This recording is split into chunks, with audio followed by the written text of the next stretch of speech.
El muchacho predicador.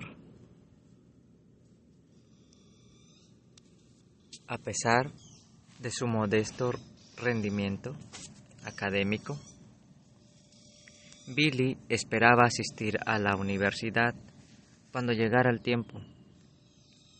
Convencida de la rutina al infierno, pasaba directamente por los campus de la universidad estatales. Marruch anhelaba que su hijo asistiera a algunas de las escuelas fundamentalistas promocionadas en la publicación de Moody Monthly, el Wheaton Collegium en Illinois. Fue su primera elección, pero resultaba muy caro y estaba tan alejado que ella comenzó a pensar en otras opciones. Su marido, que consideraba la universidad como una extravagancia, deseaba que su hijo se quedara en casa y lo ayudara con la granja. Una solución pareció presentarse sola cuando uno de los evangelistas más conocidos del sur, Bob Jones, llegó a Charlotte para una corta serie de reuniones. Durante el último año de la escuela secundaria de Billy, grande e importante, seguro de sí mismo hasta el punto de la arrogancia, inquebrantable en su propósito de decir exactamente lo que creía y provisto de un don de retórica que cautivaba los oídos. Jones había fundado el Instituto Hope Jones College, una pequeña escuela bíblica en Cleveland, Tennessee. Ese instituto aún no se ha acreditado, no tiene prestigio dentro de los círculos educativos profesionales, pero iba ganándose una reputación como un lugar en el que los jóvenes fundamentalistas podían aislarse de los fríos vientos de la duda que soplaban a través de los campus seculares. El estilo directo e intransigente de Jones le fascinaba a Frank Graham y decidió que a su hijo le vendrían bien un poco de la disciplina práctica que caracterizaba a esa nueva escuela. En particular, dado que el costo de asistencia a ella se había fijado en aproximadamente $1 por día, si Billy deseaba asistir al Bob Jones College, BJC, Frank estaría de acuerdo en enviarlo. Billy se resistió un poco, pero cuando T.W. Wilson, que había asistido a BCJ durante el semestre iniciado en primavera, volvió a casa con informes elogiosos, se fue haciendo a la idea. El argumento que lo convenció provino de James Johnson, un evangelista de 23 años, ídolo de Billy. En ese momento Johnson se mostraba como un alumno apasionado del Bob Jones Colegio, y ese era todo lo que Billy precisaba. Bob Jones sería su universidad. Después de graduarse de la secundaria en 1936, Billy y los hermanos Wilson pasaron el verano vendiendo los cepillos Fuller en pequeños pueblos de las zonas rurales de las Carolinas. Las vacas no eran el llamado de Billy, pero como vendedor demostró ser idóneo. Trabajó duro, aprendió cómo lograr que los clientes prestaran atención mientras él hurgaba el fondo de su bolsa buscando un regalo que entregaba gratuitamente. Oraba antes de comenzar a tocar los timbres, también entre casa y casa, y creía en el producto. Posteriormente, él haría esta observación: la sinceridad es lo más importante en lo que respecta a vender cualquier cosa, inclusive el plan cristiano de salvación. Como todos los buenos vendedores, quedó atrapado por el mismo proceso de venta. Vender esos cepillos se convirtió en una causa para mí. Estaba dedicado a ello y al dinero se volvió algo secundario. Yo sentía que toda la familia debía tener cepillos. Fuller, como una cuestión de principios, cuando acabó el verano, sus ventas igualaban a los de cualquier otro vendedor de Fuller en Carolina del Norte o en la Carolina del Sur. Durante ese verano, Billy y los muchachos Wilson apostaron a Jimmy Jason todas sus chances. Un domingo por la mañana, Johnson le habló a Billy y a Grady acerca de ir con él a la cárcel de la ciudad para llevar a cabo un servicio. Ninguno de los muchachos había estado antes dentro de una cárcel. La vista, los sonidos y los olores que flotaban sobre aquel encuentro de malhechores del sábado por la noche golpeaba sus sentidos con impresiones fuertes acerca de la humanidad caída. Mientras ellos observaban con admiración silenciosa la forma en que su héroe transmitía una corta homilia, entonces al menos en parte como una broma útil, no infrecuente entre los predicadores, Johnson presentó a Billy como un nuevo convertido que deseaba contarles lo que Jesús había hecho por él. Como Jimmy supo el pedido, tomó a Billy por sorpresa, pero él ya había escuchado muchísimos testimonios y sabía más o menos qué hacer, así que respiró profundo y dio un saludo completamente inapropiado. Me alegro de ver a tantos de ustedes aquí en esta tarde, continuó, y fue entrando en calor al encarar la tarea que le tocaba, hasta el punto de exagerar la oscuridad de su condición previa a la conversación. Yo era un pecador y un invencible. No me importaba nada de Dios, la Biblia o de la gente. Luego se embarcó en aquella proclamación consagrada que había escuchado de Mordecai Am y de todo un charlot de otros evangelistas, y de todo una corte de otros evangelistas y que él había practicado delante del espejo. Jesús cambió mi vida, me dio paz, gozo. Él puede darte paz y gozo. Él perdonará tus pecados como perdonó los míos, si solo le permites entrar en tu corazón. Jesús murió para llevar tus pecados sobre sus hombros. Luego, con el corazón latiéndole fuerte por el entusiasmo, tomó aquello como un caso de muestra y salió de la cárcel. No hizo un llamado, ni ninguno de los prisioneros tomó una decisión, pero las afirmaciones realizadas durante aquel sermón improvisado que Jesús había muerto para que los pecadores pudieran ser perdonados y sus vidas transformadas, y para que encontrara paz con Dios, quedaría como los principios centrales de su predicación durante más de 60 años.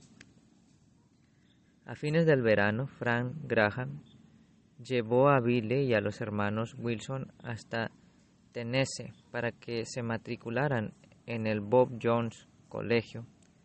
El doctor Bob, que se veía a sí mismo y quería que otros lo vieran así también, como el principal evangelista del sur, como el líder más influyente del fundamentalismo, procuraba resueltamente moldear a los estudiantes a su propia semejanza.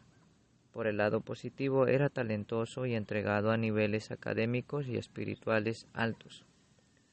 Según él los comprendía, y los estudiantes de su instituto estaban sujetos a un programa apretado de clases, alternados con servicios diarios en la capilla, cultos vespertinos y devocionales regulares en los dormitorios. Resultaba menos admirable que él fuera obsesivo en cuanto a su propia importancia, dogmática, rígido y vehementemente intolerante con respecto a cualquier cosa que se pareciera a una opinión diferente de la de él. La meta educativa que él estaba para sus estudiantes era manejar con maestría un material cuidadosamente revisado y la supresión de todo pensamiento original o independiente. Jones también sentía la necesidad de acorralar la concupiscencia de la carne en los jóvenes a su cargo. Con ese fin, prohibía a los estudiantes tener cualquier tipo de contacto físico, inclusive tomarse de las manos con los miembros del otro sexo. Las citas podían llegar a 15 minutos de conversación una vez a la semana en una sala con acompañantes. La administración del lugar también monitoreaba el correo para asegurarse de que nada lascivo o poco sólido doctrinalmente o desfavorable a la institución se colara desde el amenazante mundo exterior. Los estudiantes que se irritaban ante tales medidas aprendieron a prestarle atención a los carteles de advertencia colocados en los dormitorios. No se admite quejas. La más mínima infracción a esta o cualquier otra regla, escrita o no, podía ocasionar fuertes sanciones y un estudiante que acumulara más de 150 amonestaciones afrontaba la expulsión automáticamente. Billy intentó acomodarse para él y su nuevo amigo. Wengen Phillips se volvieron un poco descuidados en cuanto a algunas de las regulaciones, acumulando una peligrosa cantidad de amonestaciones. Phillips ambos tenían unas 149 para empeorar las cosas. El trabajo de Billy en clase era un desquicio. En la escuela secundaria nunca había aprendido a estudiar y simplemente no podía seguir el ritmo frenético que imponía el instituto. En medio de ese estado de depresión y desaliento, las alegrías y la gripe lo tuvieron como un blanco fácil. Comenzó a perder peso y pasaba largos periodos en la enfermería del instituto. Cuando fue a su casa para Navidad, un doctor de Charlotte sugirió que le iría mejor en un clima más cálido. De manera fortuita, un evangelista que visitaba el hogar de los Graham le recomendó el Florida Bible Institute, una nueva institución en Temple Terrace, en las cercanías de Tampa. Por aquel mismo tiempo, Marrow había persuadido a Frank a ir con la familia de visita a lo de una de sus hermanas, que acababa de comprar un pequeño hotel en Orlando. Durante ese viaje de 4 días, que incluyó una visita al Instituto Bíblico, Billy se enamoró de Florida, cuyo clima cálido, lagos, palmeras y flores le parecían paradisíacos en contraste con la tristeza universal del Instituto de Bob Jones. Cuando las vacaciones acabaron y regresó a BJC, Billy le contó a un amigo acerca de las maravillas de Florida. Cuando el Dr. Jones descubrió que Billy hablaba positivamente acerca de otra institución, lo mandó llamar a su oficina y lo acusó de deslealtad, uno de los pecados más serios de su catálogo, le profetizó. Billy, si te vas y pierdes tu vida asistiendo a una pequeña institución rural, es muy probable que nunca escuches nada más acerca de ti. En el mejor de los casos, lo único a lo que puedes aspirar es a ser un pobre predicador rural, bautista en algún lugar perdido por allí en la Cochinchina. Luego, inesperadamente, Jones suavizó su tono. Tú tienes una voz que atrae, le dijo. Algunas voces repelen. Tú tienes una voz que apela. Dios puede usar esa voz tuya, puedes usarla poderosamente. La profunda renuncia que sentía Billy en cuanto a desafiar la autoridad le hizo difícil actuar según sus inclinaciones, pero se volvió a enfermar y los Graham cargaron una vez más el Plymouth gris y se dirigieron a Tampa. La ruptura decisiva entre Billy Graham y el fundamentalismo, simbolizado por Bob Jones, no llegó sino 20 años después. Pero las primeras fisuras ya habían hecho su aparición. El Florida Bible Instituto se adaptaba perfectamente a Billy y le ofreció deleites que nunca había conocido.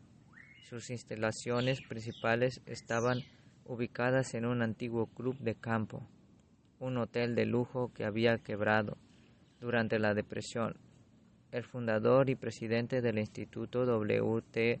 Watson, quien era el mismo producto de un instituto bíblico, había adquirido la propiedad en términos muy favorables e ingeniosamente. La había convertido en un híbrido, un instituto, un centro de conferencias, en un complejo turístico fundamentalista, en el que la mayoría de los 90 estudiantes más o menos se costeaba su escolaridad trabajando como personal del lugar. Billy trabajaba como botones, camarero, caddy y lavacopas, pero nunca le faltó tiempo para los deportes. Nadaba y predicaba con otaje en el cenagoso río Ishbourne, infectado de serpientes, que bordeaba el campus. Jugaba al tenis con una destreza semejante a la que había mostrado en el béisbol y pasaba todo el tiempo que podía en el campo del golf. De 18 hoyos que tenía la institución, admitió que durante la mayor parte de su primer año había sido apenas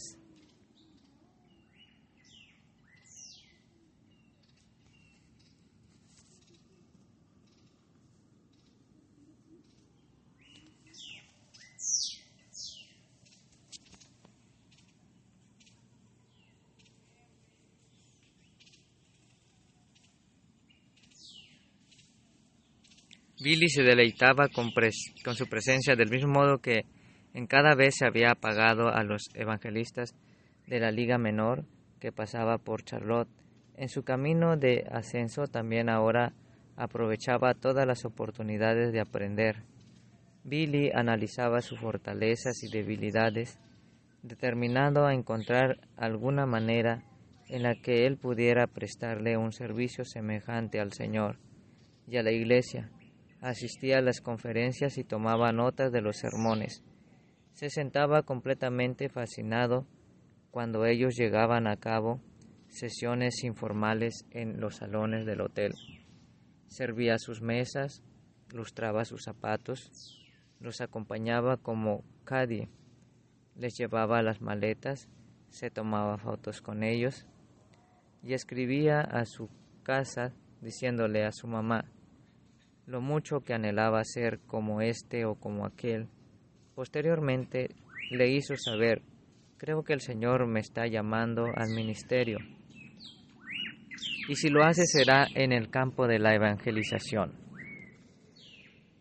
Para Billy, el más significativo padre de la fe durante sus días en Florida fue el reverendo John Minder, decano académico del instituto y pastor de la iglesia Tampa Gospel Tabernacle. Cuando se encontraba con jóvenes varones o mujeres que prometían medir hacia todo lo que podía para alentarlos, la energía inagotable de Billy y sus irrefrenables vitalidad, su disposición a trabajar arduamente, su popularidad y sobre todo su obvia sinceridad y dedicación a Dios impresionaron al decano, que lo adoptó como su proyecto especial. Durante las vacaciones de Pascua en la primavera de 1937, Winder invitó a Billy a unirse a él y a su familia en un centro de conferencias a su propiedad cerca del límite norte del estado. En la tarde del día de Pascua viajaron a Palatla para visitar a Cecil Underwood, un predicador bautista bivocacional que se autosostenía puliendo y barnizando pisos mientras pastoreaba una iglesia en la pequeña comunidad de Boswind. Cuando Underwood invitó a Minder a predicar esa noche, el decano le hizo un guiño y dijo: «Billy va a predicar esta noche». Billy carraspeó y protestó diciendo que él nunca había predicado antes. Pero Minder lo había escuchado dar su testimonio en una reunión dirigida por los alumnos e ignoró sus protestas. Le dijo: «Ve adelante y predica. Cuando agotes lo que tienes, sigo yo». De hecho, Billy no estaba totalmente desprevenido. Sabía que un día así llegaría y había copiado, embellecido y practicado 4 sermones, tomando de un libro publicado por Moody Press. Ese domingo por la noche, ante no más de 25 o 30 bautistas, Billy Graham predicó su primer sermón verdadero. Para ser preciso, predicó sus primeros 4 sermones verdaderos. Había calculado que cualquiera de ellos podría durar más de media hora, pero la ansiedad aceleró tanto su expresión oral y recortó tanto su memoria que acabó los 4 en menos de 8 minutos. Ese primer sermón fue simplemente un hito histórico, un comienzo formal que no tuvo grandes consecuencias inmediatas ni para Billy ni para su audiencia. Y él todavía no sentía un claro llamado a predicar, aunque obviamente planeaba estar listo por si era que llegaba. Pero si Dios aún no estaba dispuesto a llamarlo, John Minder sí. Unas pocas semanas después invitó a Billy a unirse a él en Tampa Gospel Tabernacle como director de jóvenes, un puesto que mantuvo hasta graduarse. 3 años después, Billy comenzó a considerar posibles candidatas entre las 40 estudiantes del instituto. Tan pronto arribó al campus, su ropa pintoresca y su manera amistosa lo convirtieron de inmediato en un éxito entre las chicas. Pero muy pronto él limitó todo el campo de interés a una belleza viva de cabellera oscura, llamada Emily Cavanagh. Cayó ante ella rápida y incluyentemente, y ese verano, a los 18 años, le pidió que se casara con él.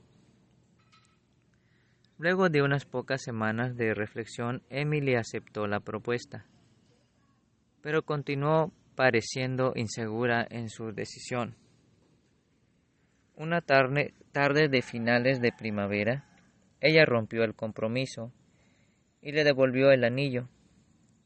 Billy quedó estupefacto, incapaz de comprender por qué Emily no había logrado corresponder a su amor.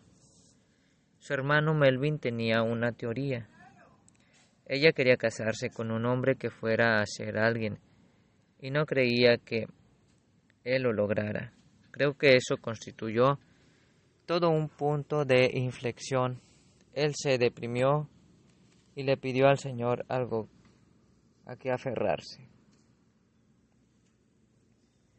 Resultaba claro que Billy apuntaba al ministerio, pero creía que los hombres no elegían ser evangelistas o pastores.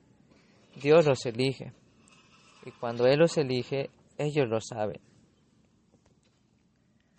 La búsqueda de una certeza le quitó el sueño a Billy durante gran parte de esa primavera de 1938.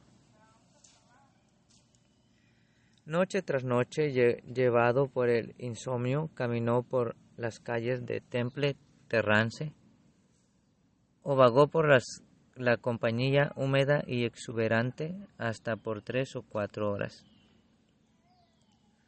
orando en voz alta mientras caminaba. Final, él inevitablemente llegó a la única conclusión que estaba dispuesto a aceptar, regresando al campus alrededor de la medianoche. Después de una de sus melancólicas caminatas, se arrodilló junto al campo del golf de 18 hoyos y dijo: «Está bien, Señor, tú me quieres, aquí me tienes, seré lo que tú desees, que sea e iré a donde tú quieras que vaya». Y eso fue todo. Puede no haber sido en forma audible, pero tuvo su llamado. Ahora debía predicar. Habían puesto su mano en el arado. Billy Graham nunca miró hacia atrás. El decano Minder lo dejó sustituirlo en el tabernáculo de vez en cuando y alentó a otros ministros amigos a que le dieran a ese joven una chance, pero Billy creó la mayor parte de sus oportunidades. Los fines de semana, él y un solista o un cuarteto gospel conducía una camioneta con cerramiento de madera de propiedad de Minder hasta Tampa, o iban al canódromo de Sulphur Spring y llevaban a cabo 7 u 8 servicios al aire libre por día. Los predicadores callejeros eran apenas mejor recibidos en aquellos días que ahora. Cierta vez, cuando comenzaron a condenar el pecado en la entrada de una taberna en una de las calles más rudas de Tampa, un barman enojado lo golpeó y le metió la cara en el barro. Ese tipo de rechazos lo convencían de que estaba sufriendo por amor a Cristo, y redoblaba su determinación a no perder oportunidad de declarar las maravillas de las gracias de Dios. Los domingos por la tarde predicaba el arrepentimiento a los pecadores que habían pasado la noche en la cárcel de Sulphur Spring. Para completar los domingos por la noche, fue aceptado por capellán del camping de casas rodantes de Tampa, instalación con una capacidad de 1,000 lugares, que se publicaba como la capital turística mundial de las latas.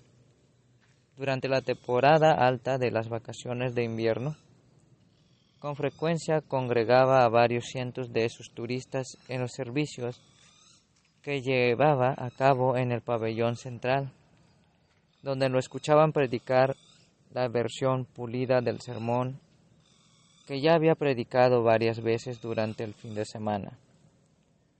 Agradó estas rodas regulares, predicaba en su misión de origen hispano, su primera experiencia en el uso de un traductor, y en mercados de carne y depósitos de cebollas transformados, en carpas y en cualquier otro lugar en el que consiguieron gente a que lo escuchara.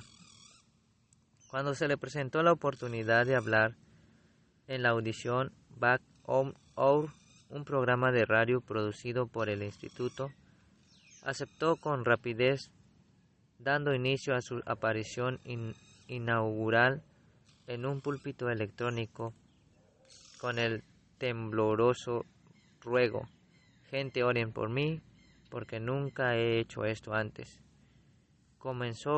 Lo hizo notar uno de sus contemporáneos. Su arma evangelística estaba siempre cargada.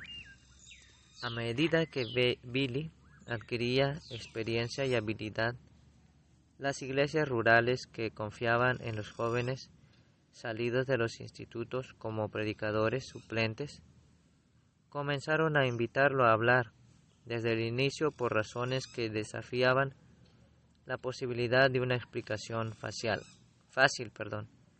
La predicación de Billy mostró una característica fenomenal que nunca perdió. Cuando él hacía la invitación al incluir sus sermones, la gente respondía, generalmente en una cantidad que superaba ampliamente lo que uno pudiera haber previsto. La primera vez que hizo una invitación con todos los de la ley a un grupo de no más de 100 personas en un establecimiento comercial transformando en la iglesia en la ciudad de Baines en la costa del Golfo, 32 personas pasaron al frente, o sea, más de lo que muchos predicadores lograrían en un año. El superintendente de la escuela dominical de la iglesia hizo esta observación. Hay un joven que va a ser conocido por el mundo. Ese verano de 1938, Billy llevó a cabo su primera campaña de evangelización en la primera iglesia bautista de East Palatka, Florida. El éxito que logró llevó a Billy a señalar fue el primer pequeño indicio que tuvo acerca de que tal vez el Señor me fuera a usar para la evangelización. También marcó un cambio formal de denominación. Pasó de la presbiteriana a la bautista del sur. Cuando el pastor local y los diáconos de East Palatka supieron que su joven ganador de almas era un presbiteriano que nunca había sido bautizado por inmersión siguiendo el patrón bíblico, lo persuadieron a unirse a un puñado de sus convertidos y ser bautizado en el lago Silver Lake de las cercanías. La lealtad denominacional nunca constituyó una cuestión mayor para Billy. Las personas creían que eran pecadores, que Dios los amaba y que Cristo había muerto para que tuvieran vida eterna. Eso era suficiente para él. Además, resultaba evidente que un joven determinado a convertirse en un evangelista recibiría mucho más aliento y apoyo de los bautistas que de los presbiterianos. En todo caso, había encontrado que la transición hacia la modalidad bautista le había resultado fácil y varios meses después fue ordenado como evangelista por la Asociación Bautista St. John del norte de Florida. Al igual que Billy, muchos de las docenas de hombres jóvenes de Florida Bible Institute tenían la intención de predicar. Algunos probablemente contarán con un talento natural para la predicación, semejante al de Billy. Luego que lo distinguía a él del resto era que volcaba en su predicación cada posible grano de talento que tuviera y un gran compromiso. Utilizando una técnica común a los jóvenes predicadores, incursionaba por todos los libros de sermones impresos, entreyendo ilustraciones, tomando algunas de sus bosquejos y muy a menudo memorizando el texto completo de los sermones que predicadores por primera vez en Chicago o Filadelfia o en Londres. Prácticamente todas las tardes, cuando finalizaban las clases, tomaba un libro de sermones, se iba a un galpón cercano a su dormitorio y reconvenía a las latas de aceite y a las máquinas de cortar césped por su corazón duro y falta de fe, o remaba en canoa hasta un punto solitario del río Ishburg, donde denunciaba los pecados de las serpientes y cocodrilos y los llamaba a que se arrepintieran. So de pena de parecer, no solo practicaba las palabras sino los gestos adecuados a utilizar para atraer a los extraviados de vuelta a casa. Una tarde, una estudiante que pasaba junto al auditorio del instituto escuchó a alguien predicar como si se dirigiera a una multitud. Cuando espió adentro, descubrió a Billy en el podio, dirigiéndole a las sillas vacías y escenificando la historia de la creación, levantando las manos por encima de su cabeza y extendiendo los dedos como si fuera Dios, y estuviera lanzando los planetas y estrellas al espacio. Su gesticulación y exuberante y su expresión oral, hecha a gran velocidad, lo llevaron a recibir el sobrenombre de predicador molino de viento. Y casi todos los que los escuchaban mencionaban la cantidad poco común de ruido que él podía generar desde el púlpito.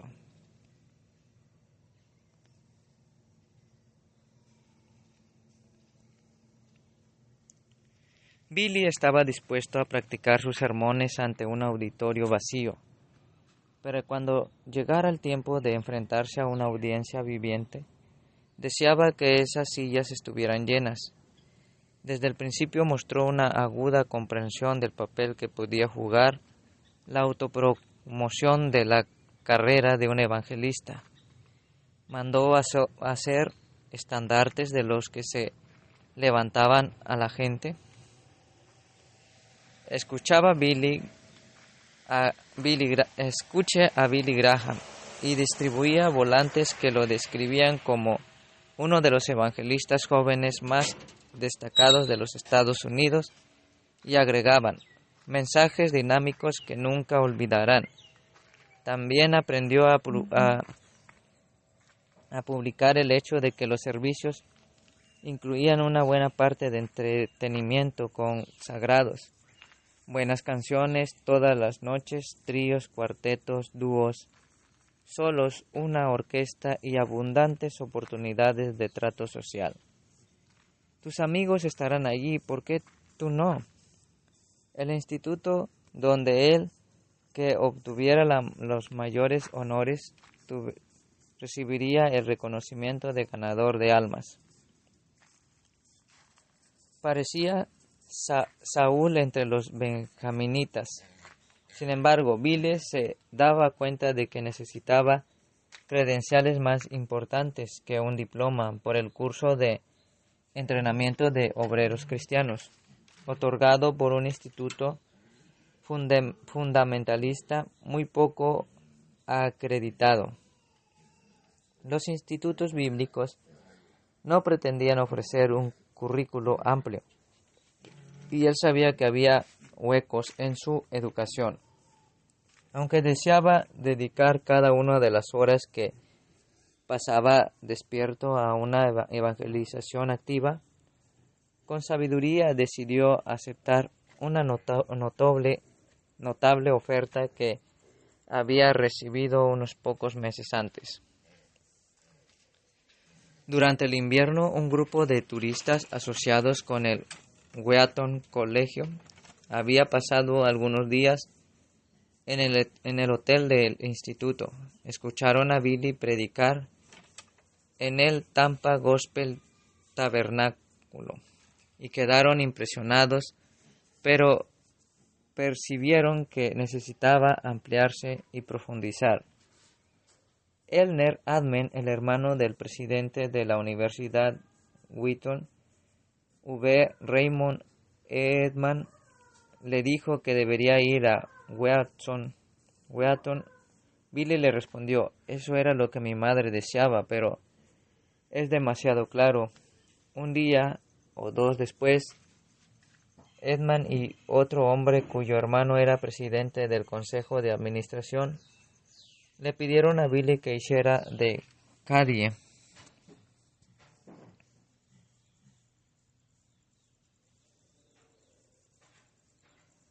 Para ellos, el campo de golf se ofrecieron a pagar sus primeros años en Wheaton y a utilizar sus influencias para procurar conseguirle una beca durante los años siguientes. Para Billy aquello fue una respuesta a la oración. Algunos de sus amigos le advirtieron que no aceptara esa oferta. Él ya contaba con un indiscutible talento para ganar almas, porque arriesgarse a una contaminación o a ser agudo a causa de recibir más educación. Pero él nunca titubeó. En realidad, luego de otro verano de reuniones evangelísticas, cambió el centro de su universo, dirigiéndose más allá de los plácidos suburbios de Chicago hasta Wheaton,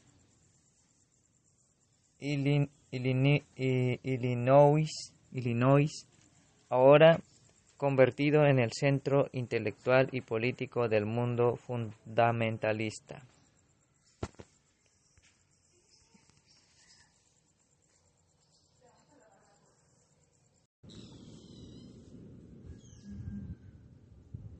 El muchacho predicador.